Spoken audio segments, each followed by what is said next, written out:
इस क्वेश्चन में हमें गिवन ग्राम्स को मोल्स में कन्वर्ट करना है। की आइडिया ये है कि ग्राम्स डायरेक्ट मोल्स नहीं होते, पहले हमें मोलर मास से कंपेयर करके पता लगता है कितने मोल्स बन रहे हैं। चलो पहले मेथड क्लियर कर लेते हैं।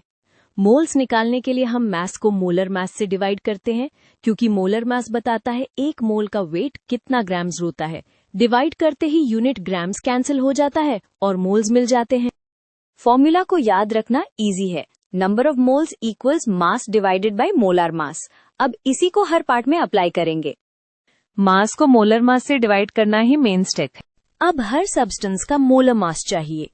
ये पीरियोडिक टेबल से आता है और यही कन्वर्जन फैक्टर का काम करेगा, ग्राम्स पर मोल।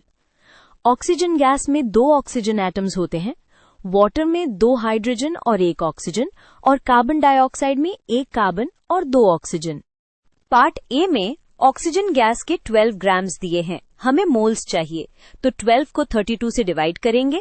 ये डिवाइड इसलिए वैलिड है क्योंकि 32 ग्राम्स 1 मोल होता है, तो हम देख रहे हैं कि 12 ग्राम्स में 1 मोल का कितना फ्रैक्शन है।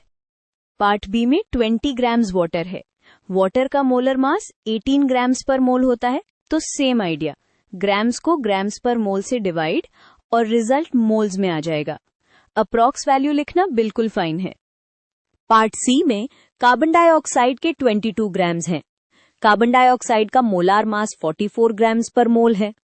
22 को 44 से डिवाइड करोगे तो एग्जैक्टली हाफ आता है, मतलब आधा मोल। अब फाइनल आंसर्स को एक साथ कलेक्ट कर लेते हैं। क्विक चेक, जिसका मोलार मास बड़ा, सेम ग्राम्स के लिए मोल्स यूजुअली छोटे आते हैं। ये ट्रेंड यहाँ मैच कर रहा है, सो आंसर्स कंसिस्टेंट हैं।